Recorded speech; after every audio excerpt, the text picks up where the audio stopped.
dari pendeta Bartlett si Sumendap. Maafkan kalau salah menyebut nama. Shalom, selamat malam. Kami sedang menonton tajam dari pembicara pendeta Richard Sabuin. Kami ada pertanyaan. Kalau pakai kami mungkin ini di dalam KPA, pendeta. Tuh.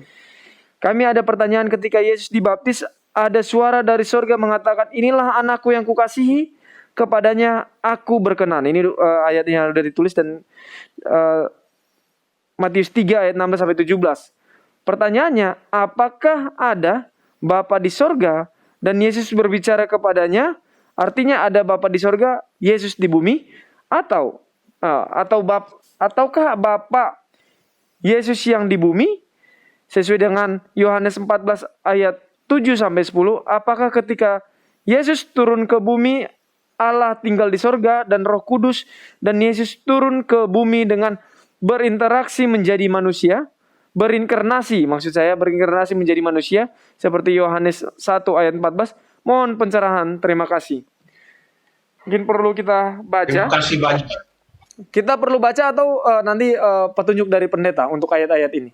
Nanti kita akan coba lihat ayat-ayat tersebut. Oke, silakan. Jadi terima kasih banyak untuk pendeta Bartlett Sumendap dan siapapun saja yang saat itu sedang menyaksikan acara tajam lalu kemudian timbul pertanyaan ini. Shalom, selamat malam atau selamat pagi kalau menyaksikan ini pada siaran ulang pagi, atau selamat sore kalau siaran ulang sore.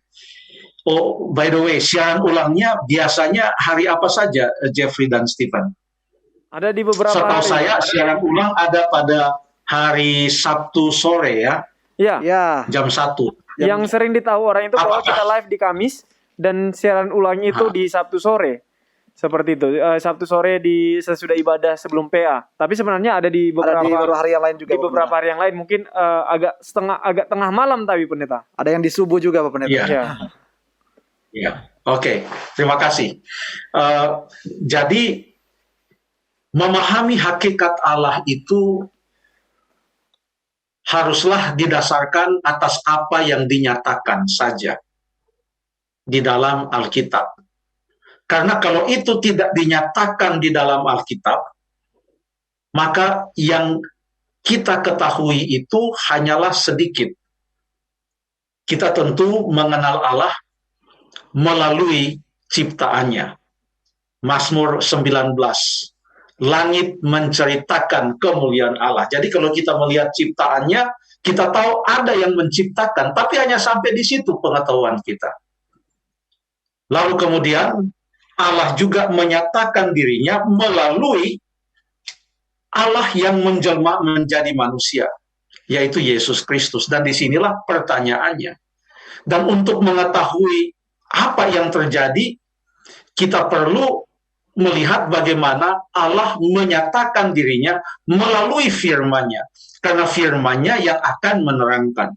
Jadi inilah yang akan kita pelajari. Jadi mungkin tolong dibacakan ayat yang disebutkan oleh yang bertanya di dalam Matius 3 ayat yang ke-16 dan ayat yang ke-17. 3 ayat 16 dan 17. Sesudah dibaptis, Yesus segera keluar dari air, dan pada waktu itu juga langit terbuka dan ia melihat Roh Allah seperti burung merpati turun ke atasnya. Lalu terdengarlah suara dari sorga yang mengatakan, inilah anakku yang kukasihi, kepadanya lah aku berkenan. Terima kasih. Jadi ada suara yang dari sorga, dari langit berkata, inilah anakku yang kukasihi. Berarti ini adalah suara dari Bapa.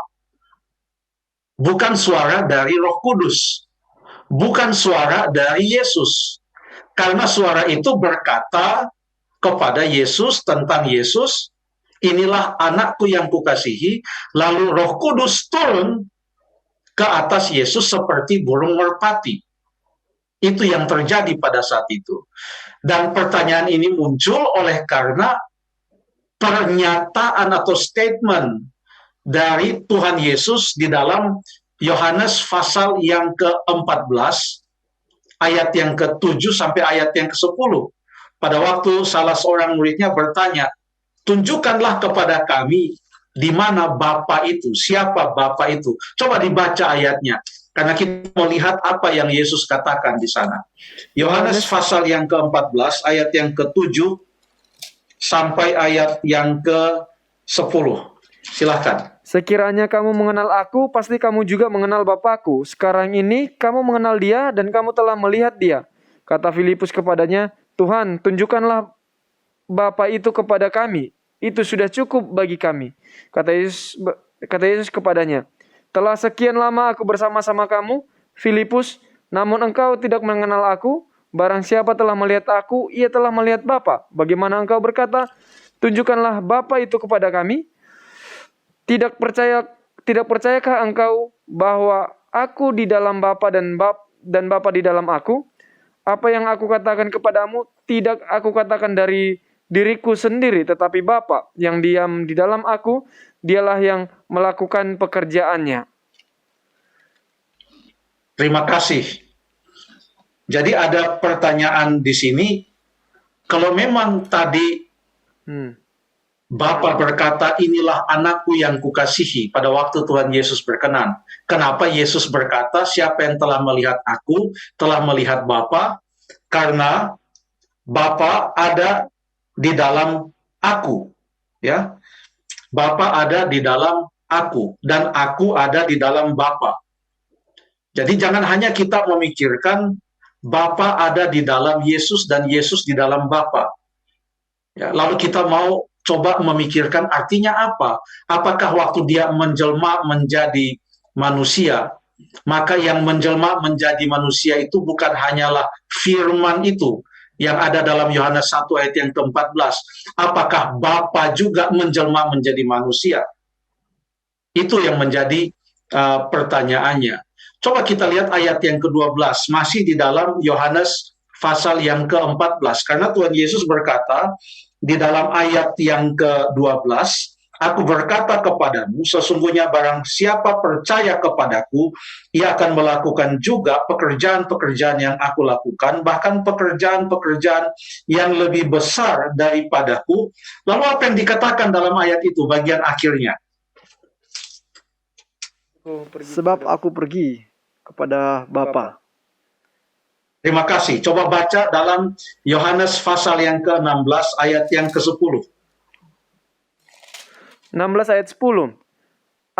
Akan kebenaran karena aku pergi kepada Bapa dan kamu tidak melihat aku lagi.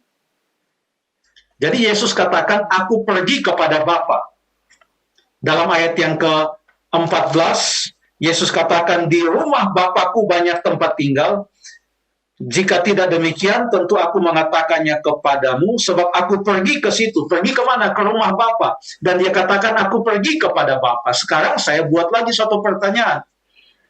Kalau Yesus berkata, Bapa ada di dalam aku dan aku di dalam Bapa, kenapa dia katakan, aku pergi kepada Bapa? Kalau memang Bapa sudah ada di dalam Kristus, dan Yesus ada di dalam Bapa, kenapa dia katakan aku pergi kepada Bapa? Bukankah Bapa ada bersama-sama dengan dia? Dengan demikian kita perlu bertanya, apa yang dimaksudkan oleh Tuhan Yesus pada waktu dia berkata, Bapa ada di dalam aku dan aku ada di dalam Bapa?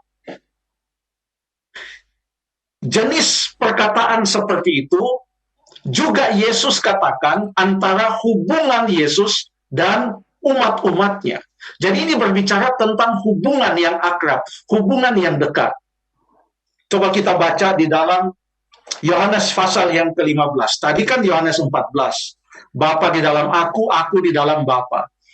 Coba kita baca di dalam Yohanes pasal yang ke-15. Kita baca di dalam ayat yang ke-4.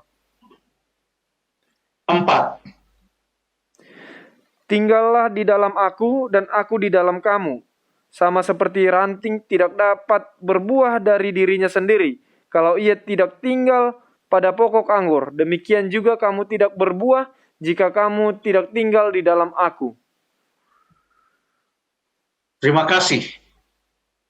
Jadi apa artinya? Yesus ada di dalam kita dan kita di dalam Yesus.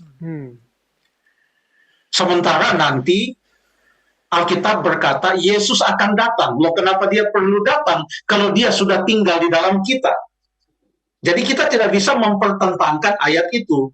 Ini artinya pada waktu Tuhan Yesus berkata Yesus ada di dalam kita, kita ada di dalam dia. Ini menggambarkan hubungan yang akrab, yang dekat dengan Kristus. Sehingga kita bisa memantulkan tabiat Kristus melalui kehidupan kita. Itulah juga yang dimaksudkan oleh Yesus.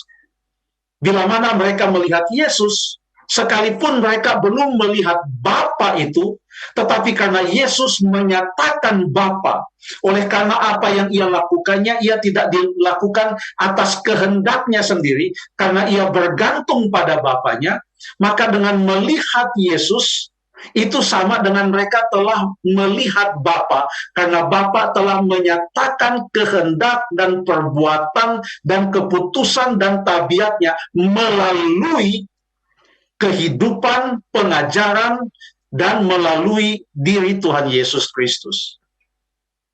Jadi kita percaya bahwa ada Bapa, dan Bapa itu bukan Yesus. Ada Yesus, dan Yesus itu bukan Bapa. Ada Roh Kudus, dan Roh Kudus itu bukan Yesus. Dan Yesus itu bukan Roh Kudus. Dan kita percaya ada satu Allah. Itu yang Alkitab katakan. Apakah kita tidak bisa menerangkannya? Sepantasnya lah kita tidak bisa menerangkan semuanya dengan logika kita. Mengapa?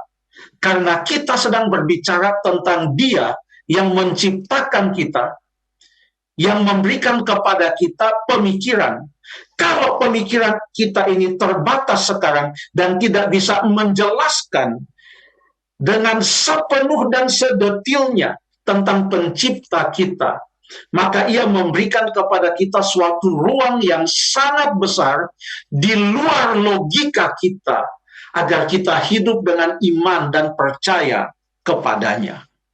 Jadi, pada waktu Tuhan Yesus dibaptiskan, itu Bapa yang berkata, inilah anakku yang kukasihi, dan Bapa ada di sorga. Dan Roh Kudus turun kepada Tuhan Yesus. Yang menjelma menjadi manusia, bukanlah Roh Kudus. Yang menjelma menjadi manusia, bukan Bapa. Yang menjelma menjadi manusia adalah Sang Firman itu, yang dituliskan di dalam Yohanes pasal yang pertama, ayat yang pertama, lalu dikaitkan dengan ayat yang ke-14. Dia, yaitu Firman itu, menjadi manusia. Terima kasih.